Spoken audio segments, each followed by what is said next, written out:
ठीक है।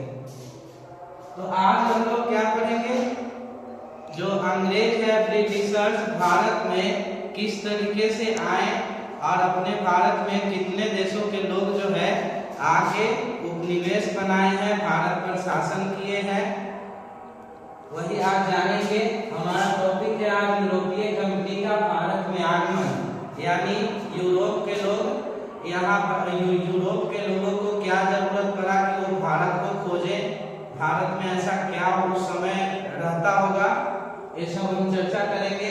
तो इस चर्चे के क्रम में हम आप सबको बताना चाहते हैं कि अपना भारत जो है प्राचीन काल से यहाँ पर ये जो भारत है हमारा, ये भारत है, यहाँ पर एक केरल है, यहाँ पर एक केरल है। केरल में हम सब जानते हैं कि पूरे दुनिया का सबसे अच्छा मसाला जो है हमारे भारत के केरल में होता है। तो इस मसाला का जरूरत पूरे विश्व के लोगों को रहता है और यूरोपीय लोगों को ज्यादा रहता है, क्योंकि वहाँ बहुत ज्यादा ठंडी पड़ने की वजह से उन लोगों को मांस खाना पड़ता है। इसलिए मांस को सुरक्षित रखने का, बहुत दिनों तक अच्छा रखने का तरीका है कि उसमें मसाला मिला दिया जाए। तो पहले क्या होता था कि लोग जो है मसाला अपने भारत से पूरा यहाँ पर अफगानिस्तान होते हुए, तुर्की होते हुए, ईरान होते हुए, कुस्तुनतुनिया नामक एक यहाँ पर जगह है, कुस्तुनतुनिया एक देश है जिसको अभी इस्तांबुल के नाम से जाना जाता है, यहाँ पर जाता था और यहाँ से फिर इटली जाता था और इटली से पूरे विश्व में मतलब क्या कहते हैं, पूरे यूरोप भर में मसाला चला जाता था। तो इसी तरीके से भारत से मसाला जाता था। लेकिन एक बार क्या हुआ कि तुर्की जो देश है, तुर्की और कुस्तुनतुनिया में, तुर्की में ऑटोमन साम्राज्य, मतलब ऑटोमन जो राजा थे उनका राज्य था और यूरोप में विजेंटियन साम्राज्य थे, रोमन राजा का साम्राज्य था। तो तुर्की क्या काम किया कि रोमन साम्राज्य को यहाँ पर जो चलता था ऑटोमन साम्राज्य, कुस्तुनतुनिया पर तुर्की देश जो है, एक तुर्की देश जिसको इंग्लिश में टर्की कहते हैं, कब्जा कर लिया। कब्जा जैसे ही किया तो अब कब्जा करते ही यहाँ पर ऑटोमन साम्राज्य का शासन आ गया, ऑटोमन साम्राज्य का शासन आ गया। और तुर्की क्या काम किया, तुर्की हमेशा से यूरोप वालों का दुश्मन रहा है, वो नहीं चाहता है कि यूरोप जो है आगे बढ़े और हम पीछे रह जाए। तो तुर्की कुस्तुनतुनिया से जाने वाले भारत से जो मसाला होके जाता था, अफगानिस्तान से होते हुए, ईरान से होते हुए, तुर्की से होते हुए इटली में, उसको बंद कर दिया। यहाँ से मसाला जाना बंद हो गया। अब जैसे ही मसाला जाना बंद हुआ तो यूरोप के लोगों को जरूरत पड़ा कि वो एक नए रास्ता का खोज करे, जिस रास्ते से भारत तक खुद पहुंच के और खुद मसाला लाया जा सके। तो इस क्रम में क्या हुआ, जब तुर्की यहाँ पर आक्रमण किया, कुस्तुनतुनिया एक ऐसा जगह है जहाँ पर बहुत पढ़े लिखे लोग रहते थे, वैज्ञानिक रहते थे, विद्वान रहते थे, साहित्यकार, लेखक। लेकिन जब तुर्की का कब्जा हुआ तो ये कुस्तुनतुनिया जो वर्तमान में इस्तांबुल के नाम से जाना जाता है, कुस्तुनतुनिया, इसका नाम है कुस्तुनतुनिया, वर्तमान इस्तांबुल, कुस्तुनतुनिया। तो कहने का मतलब है यहाँ से जितने भी अच्छे व्यक्ति थे, लेखक थे, वैज्ञानिक थे, सबको भाग के यूरोप में सहारा लेना पड़ा।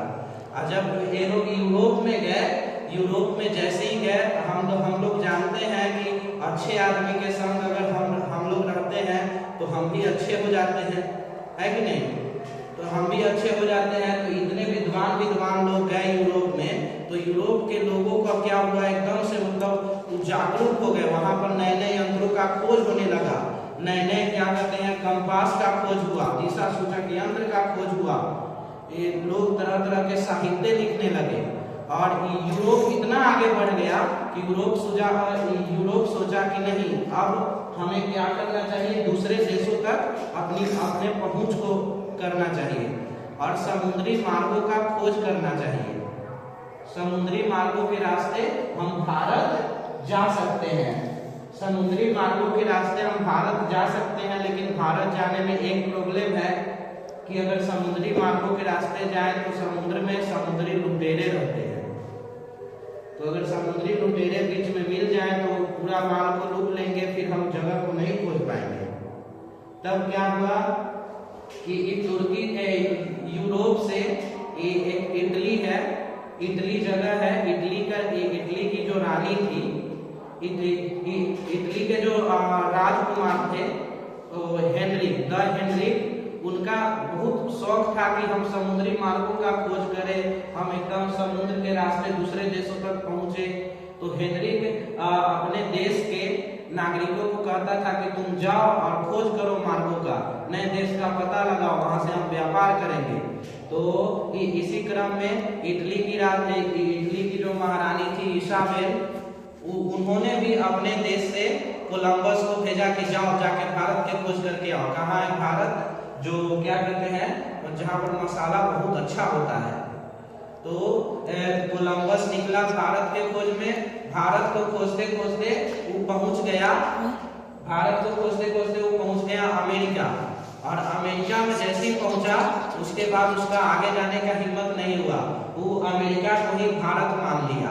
और अमेरिका के लोगों को उन्होंने कहा रेड इंडियन। तो रेड इंडियन अमेरिका के लोगों को कोलंबस कहे, और अमेरिका की खोज कोलंबस ने किया था 1492 में। तो ये सब कहानी आगे हम जानेंगे। फिलहाल हम जान रहे हैं कि अपने भारत में कौन कौन से देश आए हैं मसाला खोजने के क्रम में या व्यापार करने के क्रम में। तो एक ट्रिक दिया जाता है जिससे हम जान जाते हैं कि भारत देश में कौन कौन से कंपनियों का, कौन कौन से देश का आगमन हुआ है। तो ये ट्रिक है, पड़ गए अंडे फ्रांस में, पड़ गए अंडे फ्रांस में। तो सबसे पहले अपने भारत में पुर्तगाली आए। कौन है? पुर्तगाली आए। पुर्तगाली सबसे पहले अपने भारत देश में पुर्तगाली आए। और ये पुर्तगाली कब आए? तो पुर्तगाली आए 1498 में। और पुर्तगाल से कौन आए थे? पुर्तगाल से आए थे वास्को डी गामा।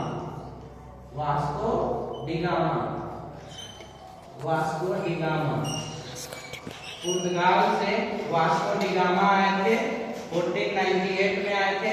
और याद रखने वाली चीज है कि सबसे पहले अपने भारत में पुर्तगाली ही आए थे, अपने भारत को उपनिवेश बनाए थे। और सबसे लास्ट में जाने वाले ये पुर्तगाली ही हैं, जो आजादी के बाद भी रहे थे फिर चले गए। अब ये पुर्तगाल के बाद कौन है? तो पुर्तगाल के बाद आने वाले थे डच।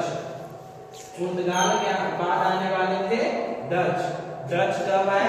तो डच आए 1605 ईस्वी में। डच कब आए? 1605 ईस्वी में, यानी 1-200 साल बाद आए।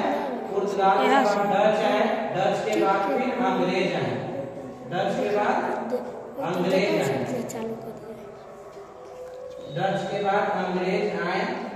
अंग्रेज कब आए? तो अंग्रेज आए 1608 ईस्वी में ईस्ट इंडिया कंपनी नामक कंपनी को लेकर।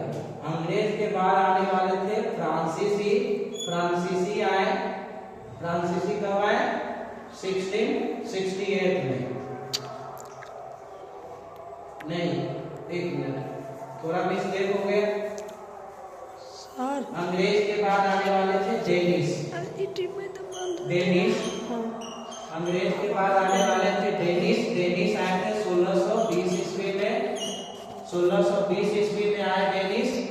और फ्रांस आए थे 1668 ईस्वी में। यानी इस क्रम में अपने देश में यूरोपीय देशों का आगमन हुआ।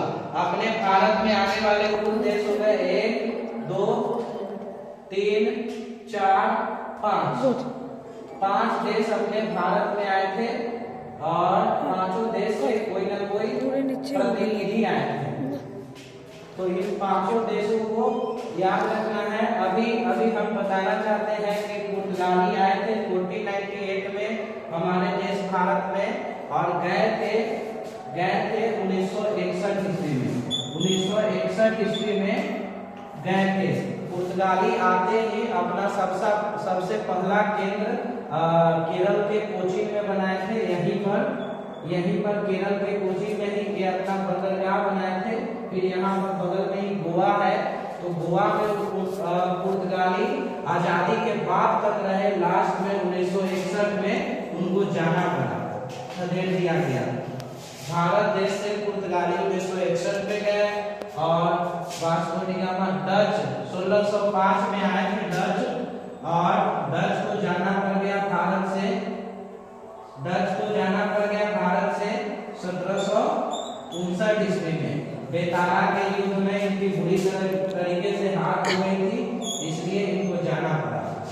और डच के बाद अंग्रेज आए, तो अंग्रेज का तो सब जानते हैं कि 1608 ईस्वी में आए थे और गए थे हमारे आजादी के समय, जब हमारा देश आजाद हुआ था 1947 ईस्वी में। और 1947 ईस्वी में अंग्रेज भाग गए। फिर ये रहा डेनिश, तो डेनिश 1620 ईस्वी में आए और 1845 ईस्वी में डेनिश भागे नहीं। डेनिश जो है अपनी कंपनी को अंग्रेजों के हवाले कर दिए, बेच दिए और सब निकल गए। तो ये 1845 में डेनिश अपना कंपनी को अंग्रेज के हवाले करके निकल गए। अंग्रेज के बाद आने वाले थे फ्रांस 1668 में आए, लेकिन आजादी के बाद तक रुक के 1954 ईस्वी में चले गए। तो एक सवाल बनता है कि कौन 2 देश है जो हमारे भारत के आजाद होने के बाद तक रहे थे और बाद में गए? तो फ्रांस और पुर्तगाल। इतना ठीक है?